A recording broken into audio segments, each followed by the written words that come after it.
आज़ादी का अमृत महोत्सव के तहत जिला विधिक सेवा प्राधिकरण पहुंचेगा जिले के 400 गांव में। 2 अक्टूबर से 14 नवंबर तक चलाया जाएगा जन जागरूकता अभियान। आज़ादी का अमृत महोत्सव के अंतर्गत राष्ट्रीय विधिक सेवा प्राधिकरण के pan India awareness and outreach program के तहत जिला विधिक सेवा प्राधिकरण द्रुक के द्वारा पूरे जिले में 2 अक्टूबर से 14 नवंबर तक विधिक जन जागरूकता अभियान चलाया जाएगा।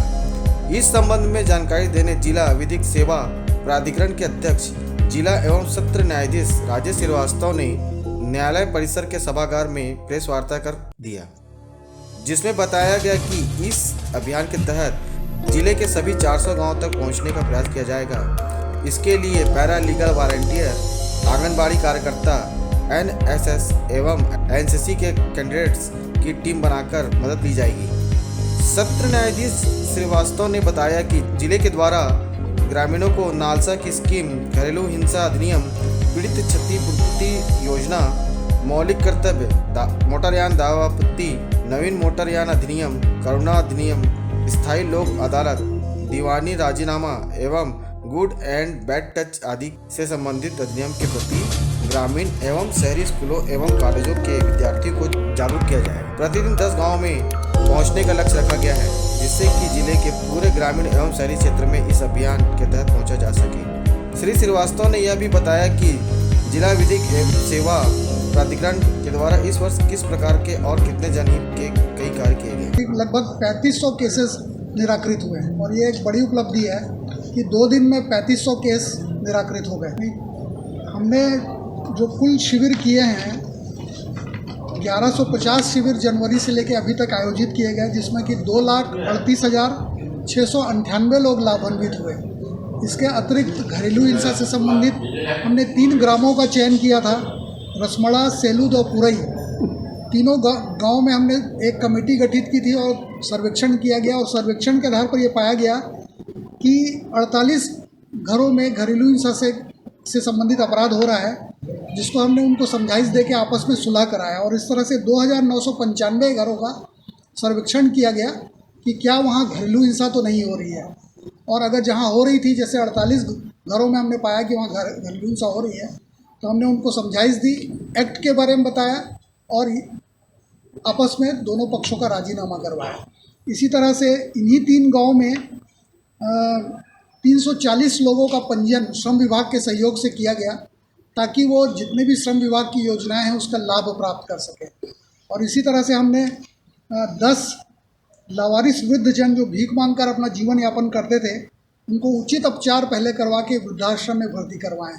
तो इस तरह से जिला विधिक सेवा प्राधिकरण का ये प्रयास रहा है कि जिले के अंतिम छोर पर बैठे व्यक्ति को भी जो लीगल एड उनको मिल सकती है, जो निःशुल्क विधिक सहायता मिल सकती है, जो शासन की योजनाएं हैं उसका फ़ायदा मिल सकता है, उनको वो दिलाने का प्रयास करना। सर, ये अमृत महोत्सव जो है, आज़ादी का अमृत महोत्सव, इसके तहत राष्ट्रीय विधिक सेवा प्राधिकरण द्वारा पैन इंडिया अवेयरनेस करके एक कार्यक्रम चलाया जा रहा है, जिसके तहत हम दुर्ग जिले में जितने भी ग्राम हैं, लगभग 400 ग्राम हैं, हम प्रयास करेंगे कि हमारी जो टीम है प्रत्येक ग्राम में पहुँचे और उनको जो हमारे एक्ट हैं, घरेलू हिंसा से संबंधित हुए, चेक बाउंस से संबंधित हुए, इसी तरह से जितने भी छोटे छोटे एक्ट हैं उनके बारे में बताएंगे और उनको जागरूक करने का प्रयास करेंगे। क्या फ़ायदा देख रहे हैं, इससे क्या फ़ायदा होगा? इससे निश्चित रूप से फ़ायदा होगा। देखिए, कानून की जानकारी अगर किसी को है, उनको अपने अधिकारों के बारे में जानकारी है, तो वो अपने अधिकारों को लेने का प्रयास करेंगे। तो हम न केवल उनके अधिकारों के बारे में बताएंगे, बल्कि उन अधिकारों को कैसे प्राप्त किया जाता है, उसका क्या प्रक्रिया, उसके बारे में भी बताते हैं। तो इससे लोग जो है अपने अधिकारों के प्रति सजग होते हैं। इसके अतिरिक्त हम केवल अधिकारों के बारे में ही नहीं बताते, बल्कि जो लोग हैं उनको क्या कर्तव्य हैं, संविधान द्वारा उन पर क्या कर्तव्य अधिरोपित किए गए हैं, उनके बारे में भी बताने का प्रयास करें। इसमें हमने सभी डिपार्टमेंट्स का सहयोग लिया है, मुख्य रूप से समाज कल्याण विभाग, जिला शिक्षा अधिकारी, मुख्य कार्यपालन अधिकारी, जिला पंचायत, इसकी मैंने मीटिंग अभी ली थी, और उनके सहयोग से हमने आंगनबाड़ी कार्यकर्ता, सरपंच आदि का फ़ोन नंबर लिया है, मोबाइल नंबर, एक टीम बना रहे हैं। उस टीम को हम प्रत्येक गांव में भेजने का प्रयास करेंगे और उनको निर्देश देंगे कि कम से कम 10 गांव डेली वो कवर करें और वहाँ के निवासियों को जागरूक करें। मैंने जैसा बताया कि अभी लगभग 3500 केस तो कम हो गए हमारे पेंडेंसी से। तो लोक अदालत से न केवल कोर्ट को बल्कि जो पक्षकार हैं उनको भी राहत मिलती है, और जो लंबे मुकदमे जो बहुत समय तक चलने वाले हैं वो उन पर राजीनामा हो जाता है। जैसे हमारे यहाँ जब कोई एक्सीडेंट होता है और इसमें किसी की मौत हो जाती है तो उनके वारिसान दुर्घटना दावा प्रकरण प्रस्तुत करते हैं जो 1 साल 2 साल 3 साल चलता है। लेकिन लोक अदालत में ऐसे जो 10 जुलाई को हमने लोक अदालत की थी उसमें 78 MACT के प्रकरणों में राजीनामा हुआ और उनको तुरंत राशि मिल गई। जो भी क्षतिपूर्ति राशि बीमा कंपनी देने के लिए दायित्वाधीन होती है वो तुरंत मिल गई उनको। तो इस तरह से लोक अदालत से न केवल कोर्ट के केस कम होते हैं बल्कि जो पक्षकार हैं उनको भी राहत मिलती है और जल्दी राहत मिलती है। जो सस्ता सुलभ न्याय है वो हम लोक अदालत के माध्यम से पूर्ण करते हैं।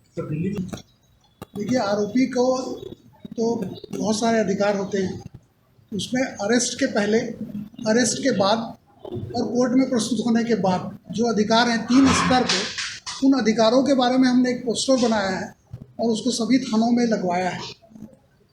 जैसे जब किसी आरोपी को गिरफ्तार किया जाता है तो उस गिरफ्तार होने वाले आरोपी को ये अधिकार है कि वो अपने परिचित से फ़ोन में बात कर सके या उसको अपने पास बुलवा सके। इसी प्रकार जब उससे पूछताछ की जाती है तो उसको ये अधिकार है कि अपने किसी मित्र को बुला के उनके सामने पूछताछ करने का निवेदन पुलिस अधिकारी से करे। तो पुलिस अधिकारी की ड्यूटी है कि उसके जिसका भी नाम वो बताएगा उसके सामने ही उसकी अधिकार है। जैसे कोर्ट में अगर आरोपी आता है और उसके पास वकील नहीं है, वो इतना सक्षम नहीं है कि कोई अधिवक्ता नियुक्त कर सके, तो उसका ये अधिकार है कि हम उसको निःशुल्क विधिक सहायता देंगे। और हमारे जो पैनल अधिवक्ता हैं 2-3 जिनकी संख्या लगभग 300 है, उनसे हम निःशुल्क अधिवक्ता उपलब्ध कराएंगे। सर एक चीज़ ये भी है, जिस तरीके से आप लोग अवेयर कर रहे हैं आरोपियों को उनके अधिकार के बारे में, तो कहीं ऐसा नहीं लगता सर आरोपी उन अधिकारों को मान करके अपराध उसमें ज़्यादा बढ़ने लगेंगे और आरोपी और अपने आप को सक्षम मानने लगेंगे? ऐसा नहीं है, ऐसा नहीं है। वो जो अधिकार जिसको संविधान से या कानून के तहत प्रदत्त है वो तो उनको बताना ही पड़ेगा। और कानून ने उसको अधिकार दिया, इसका मतलब ये नहीं कि वो अधिक संपन्न हो जाएंगे। कानूनी तौर पर कानून कौन बनाता है? विधायिका बनाती है। उसमें विधानसभा, लोकसभा, राज्यसभा, इनमें बहुत सारे सदस्य रहते हैं आपके चुने हुए, हम लोग मिल के कानून बनाते हैं। तो अगर कानून बना है तो जो बेनिफिशियरी है उनको मालूम होना चाहिए ना कानून के बारे में।